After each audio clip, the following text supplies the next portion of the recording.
My dear friends, imagine for a moment that you're standing at the edge of a vast ocean, the waves crashing against the shore with relentless force.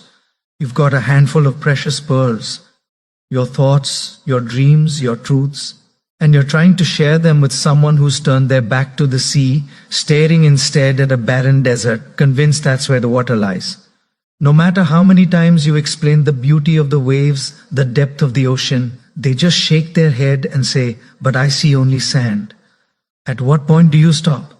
At what point do you realize that your pearls are meant for those who can appreciate the sea, not for those lost in their own illusions? This, my friends, is the essence of what I want to talk to you about today. Stop explaining yourself to people who don't want to understand.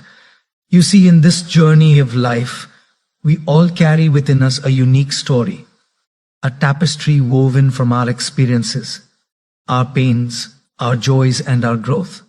And it's natural to want to share that story, to seek validation, to hope that others will see the light in our eyes and nod in agreement. But here's the truth, straight from the heart. Not everyone is ready to listen. Not everyone has the ears tuned to your frequency. Some people are so entangled in their own webs of misunderstanding, their own biases and preconceptions, that no amount of explanation will untangle them. It's like trying to teach a fish to climb a tree. It's not going to happen. And all you'll end up with is a frustrated fish and a weary you. Let me take you back to a time when I was younger, still finding my way in the monastic life. I remember sitting in a small ashram in the foothills of the Himalayas, surrounded by snow-capped peaks that seemed to touch the heavens. There was this fellow monk, let's call him Raj, who had a habit of questioning everything I did. If I meditated at dawn, he'd say, "Why not at dusk? Dawn is too cold." If I chose to fast on a particular day, he'd argue, "Fasting weakens the body, eat and be strong." At first, I felt compelled to explain myself. I'd sit him down and say, "Raj, you see, dawn meditation aligns with the sattvic energy of the rising sun, as per our ancient scriptures. Or, fasting purifies the mind, allowing deeper connection to the divine." But no matter how eloquently I spoke, drawing from the Bhagavad Gita or the Upanishads, he'd counter with his own rigid views, rooted in his past experiences that had nothing to do with mine. One day, after yet another fruitless debate, our guru called me aside. He was an elderly man with a beard as white as the Himalayan snow, eyes that sparkled with wisdom accumulated over decades. He said, "Gaur, why do you waste your breath on the wind? The wind doesn't understand words, it only carries them away. Save your energy for those who seek the warmth of your fire, not for those who prefer the cold." Those words hit me like a thunderbolt. From that moment, I stopped explaining. I smiled at Raj, wished him well in his path, and focused on my own sadhana, my spiritual practice. And you know what happened? Peace descended upon me like a gentle rain. My mind cleared, my heart lightened, and I progressed leaps and bounds in my journey. Raj? He continued his way, unchanged, but that was no longer my concern. This reminds me of a beautiful story from the Mahabharata, one of our epic tales that holds timeless lessons. There was once a great warrior named Karna, known for his generosity and unmatched archery skills. But Karna had a secret. He was the son of the sun god, Surya, born to Kunti before her marriage. Abandoned at birth, he grew up as the son of a charioteer, facing ridicule and exclusion from the royal Kshatriya class. Throughout his life, Karna tried to prove himself, to explain his worth to those who doubted him, especially the Pandavas and their allies. He would showcase his prowess in tournaments, give away his possessions to the needy, all in an attempt to gain acceptance. But the people who didn't want to understand, blinded by their class prejudices and loyalties, never truly saw him. They labeled him as low-born, unworthy. Even when Lord Krishna himself revealed Karna's true lineage to him, offering him a chance to switch sides and claim his rightful place as the eldest Pandava brother, Karna chose loyalty to his friend Duryodhana. But imagine if Karna had stopped explaining earlier, if he had embraced his path without seeking validation from the unseeing eyes. Perhaps his inner turmoil would have been less, his decisions clearer, The tragedy of karma teaches us that explaining ourselves to those entrenched in their judgments only drains our vital energy, our prana. Instead, like the sun that shines regardless of who appreciates its light, we must continue our dharma, our duty, without apology. Now, let's bring this closer to home, to our everyday lives in this modern world buzzing with smartphones and social media. Picture this. You're at a family gathering, the kind where relatives converge like rivers into the Ganges, each bringing their own currents of opinions. You've decided to pursue a career that's unconventional. Maybe you're leaving a stable job to start an organic farm, or you're choosing to travel the world instead of settling down with a mortgage and kids. Aunt Meena, with her perfectly coiffed hair and a plate of samosas in hand, corners you. Beta, why this foolishness? Explain to me why you're throwing away security for dreams. You start explaining the fulfillment it brings, the environmental impact, how it aligns with your soul's calling. But Aunt Meena's eyes glaze over. She's already decided you're irresponsible, comparing you to her son who's climbing the corporate ladder. Hours pass, and you're exhausted, your spirit dimmed. Why? Because Aunt Meena doesn't want to understand. She's comfortable in her box of societal norms, and your explanation threatens to open it. Stop right there, my friend. Smile, say, Auntie, this is my path, and move on to chat with cousin Ravi, who shares your passion for sustainability. Preserve your energy for fertile soil, not rocky ground. As the great poet Kabir once said, don't throw pearls before swine, they won't value them, and you'll lose your treasure. Let me share another intriguing story, this one from the animal kingdom. Inspired by Aesop's fables, but with an Indian twist. There was once a wise old elephant named Gajendra, who lived in the dense forests of ancient Bharat. Gajendra was known for his strength and his deep, rumbling wisdom. One day, he came across a crocodile in the river, its jaws snapping hungrily. The crocodile, let's call him Makar, challenged Gajendra. Why do you lumber so slowly, elephant? Explain your ways to me, for I am swift in the water. Gajendra, being kind-hearted, began to explain, my slowness is deliberate, for it allows me to feel the earth beneath my feet, to connect with the roots of trees, to carry the burdens of my herd with stability. But Makar laughed, his scaly hide glistening. Foolish! Speed is power. Explain again why you don't adapt to my world. Gajendra tried once more, drawing analogies to the tortoise, who won the race against the hare, emphasizing patience over haste. Yet Makar, bound to his aquatic realm, couldn't grasp it. He snapped and snarled, demanding more explanations. Finally, Gajendra realized the futility. He trumpeted loudly, Makar, your world is water, mine is land. I need not justify my steps to one who swims. With that, he turned and walked away, his massive frame unshaken. The moral? Animals of different realms speak different languages. Explaining across unbridgeable gaps only leads to frustration. In our lives, we encounter many Makars, people stuck in their environments, unwilling to step out. Don't exhaust yourself. Trumpet your truth and move on. Expanding on this, think about relationships, those intricate dances of the heart. How many times have we found ourselves in romantic entanglements where we explain our feelings, our needs, only to be met with blank stares or deflections? Take Priya, a young woman I once counseled. She was in love with a man who constantly misunderstood her ambitions. Priya was a budding entrepreneur, pouring her soul into a startup that empowered rural women through handicrafts. Her partner, Rohan, a traditionalist at heart, would question her late nights. Why can't you be content with a simple life?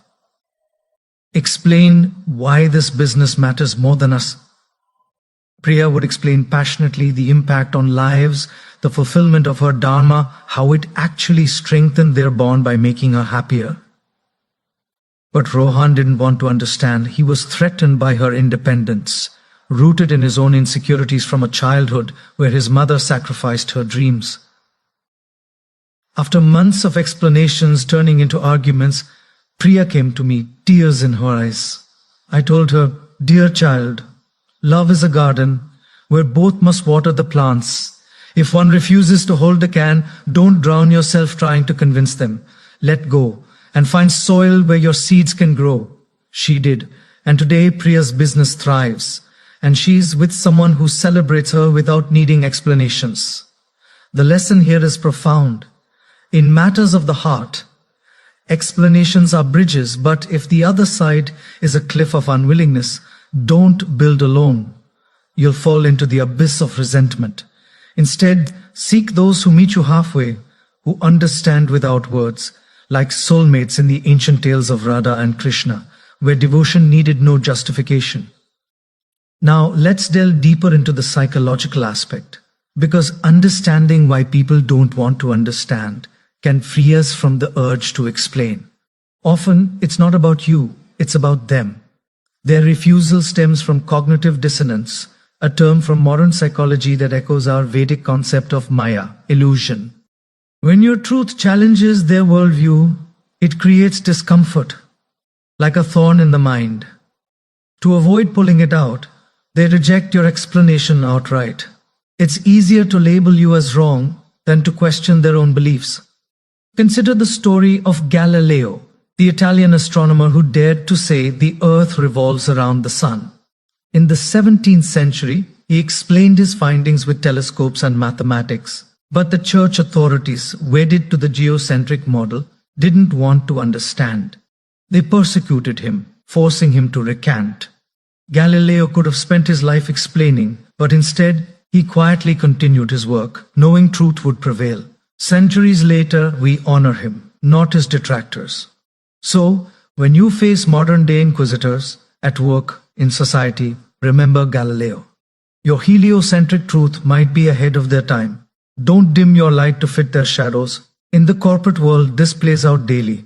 Imagine you're a manager proposing an innovative strategy, like shifting to remote work for better work-life balance. Your boss, stuck in old-school thinking, demands explanations. You provide data, studies from Harvard Business Review, showing increased productivity, testimonials from employees.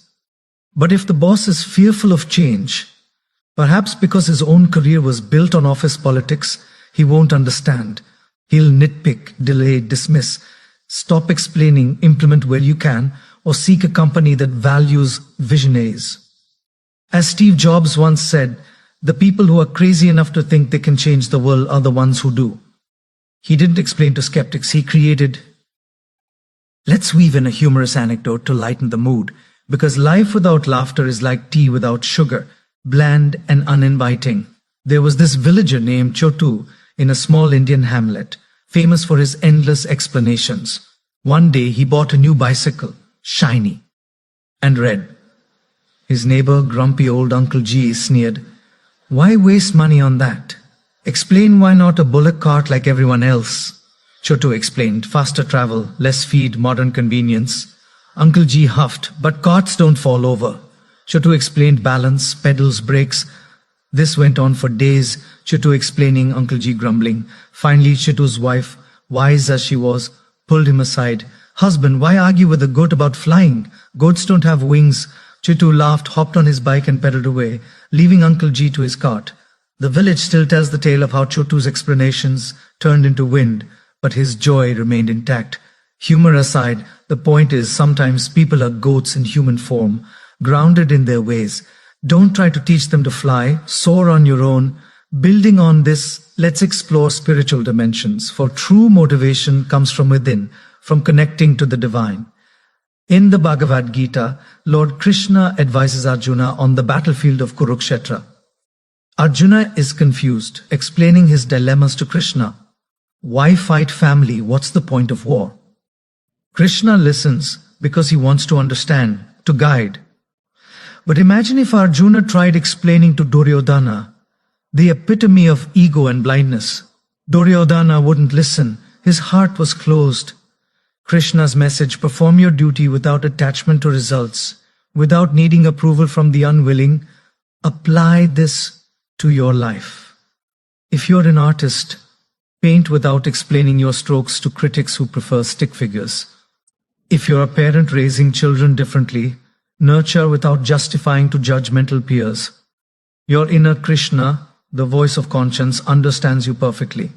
Trust that and stop seeking external validation.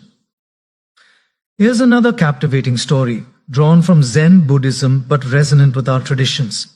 There was a monk named Ryokan, living simply in a hut. One night a thief broke in, but found nothing to steal. Ryokan, waking up, said, "You came from far, don't leave empty-handed." He gave the thief his blanket. Later, gazing at the moon, Ryokan mused, "Poor fellow, I wish I could give him this beautiful moon." The thief didn't understand Ryokan's generosity. He took the blanket and ran. Ryokan didn't explain. He knew some hearts aren't ready for the moon's light. In our lives, we often try to gift our moons, our profound insights, to thieves of time and energy. Stop. Let them take what they can and keep your serenity. Extending this, consider social media, that double-edged sword of connection. You post a thought-provoking message about mental health, vulnerability. Trolls descend, misunderstanding, attacking. You explain in comments, thread after thread. But trolls thrive on chaos. They don't want understanding. Block, delete, move on. Your message reaches those who need it, like seeds finding fertile ground. Let me tell you about a young entrepreneur I met in Mumbai named Arav. He invented an app for waste management, turning trash into treasure. Investors loved it, but his family? Explain why not a government job? He did repeatedly. Impact, innovation, passion. But they were scared of uncertainty. Arav stopped explaining, focused on his venture. Today, his app is global, and his family proudly boasts. Moral, actions speak louder than explanations to the deaf. Delving into history, think of Mahatma Gandhi. He explained non-violence to the British, but when they didn't understand, he didn't persist in words, he lived it through satyagraha. The world understood eventually. Be like Gandhi, embody your truth. Another story, in ancient Greece, Socrates questioned everything, explaining philosophy to Athenians. But the unwilling accused him of corruption, forcing him to drink hemlock. He didn't beg or over-explain, and he accepted, knowing truth endures. In personal growth, stopping explanations fosters self-reliance. Like a tree that doesn't explain its growth to the wind, it just sways and strengthens. Let's imagine a scenario. You're a teacher innovating curriculum. Parents complain, explain why not traditional methods. If they don't want to see benefits, don't drain yourself. Teach with passion, results will show. From the Ramayana, Hanuman didn't explain his devotion to doubters, he leaped across oceans for Rama. Be Hanuman, act with faith. In friendships, if a friend misunderstands, explain once. If not, cherish memories and let go. Life's too short for one-sided bridges. Story of a fisherman. He explained tides to a city dweller who insisted oceans are flat, futile, fish for those who appreciate the catch. In health, if you choose yoga over gym, don't explain to bodybuilders. Your peace is proof. Motivation surges when you reclaim energy. Imagine redirecting explanation time to hobbies, learning, love, bliss. As Rumi said, don't be satisfied with stories, unfold your own myth. Stop explaining, live your myth. Let me share a long tale from Panchatantra. There was a lion king, sure, wise but lonely. A jackal, cunning, befriended him but misunderstood his nobility. Sher explained hunt's justice. Jackal schemed. Sher stopped, banished jackal, found true companions. Lesson, surround with understanders. In business, Elon Musk doesn't explain every tweet to haters, he builds rockets. Personal anecdote, I once explained vegetarianism to a meat lover. He mocked. I smiled, continued my path. Now he seeks advice on health. Power in silence. Story of Buddha. A man insulted him. Buddha didn't explain, said, I don't accept your gift. Insults returned to sender. Practice that in marriage, explain needs. But if partner refuses understanding, seek counseling or space. Motivational CL. Us, you are a masterpiece, not needing justification. Shine for those who see. But wait, let's expand further to reach the depth this topic deserves. Let's think about the emotional toll of constant explaining. Each time you try to make someone see your point, you're investing emotional currency, your time, your vulnerability, your hope. And when it's met with resistance, it's like depositing in a bank that charges fees for every transaction. You end up bankrupt in spirit. Instead, invest in yourself. Read books that affirm your path, like The Power of Now by Eckhart Tolle, where he talks about living in the present without the burden of others' opinions. Or dive into our own Yoga Vasistha, where Sage Vasistha teaches Rama that the world is a projection of the mind. Don't let others' projections dim yours. Consider the butterfly effect of stopping explanations. By conserving energy, you create ripples of positive change. That energy can be channeled into creativity, like writing a book or starting a movement. Think of Malala Yousafzai. She didn't explain her right to education to the Taliban endlessly. She spoke her truth once, survived their attack, and now inspires millions. Her story shows that when you stop begging for understanding from the unwilling, the universe opens doors to those who are ready. Let's narrate a modern fable. There was a young coder named Maya in Silicon Valley. She had an idea for an AI that promotes mental wellness. Her colleagues, focused on profit-driven apps, scoffed. Explain why not something lucrative like gaming. Maya explained ethics, societal need. They dismissed. She stopped, quit, founded her startup. Today, her app helps thousands. And those colleagues? They're using it for their stress. Oral, your vision doesn't need their permission. In parenting, if adult children don't understand your sacrifices, don't explain forever. L, I've joyfully, they'll see in time.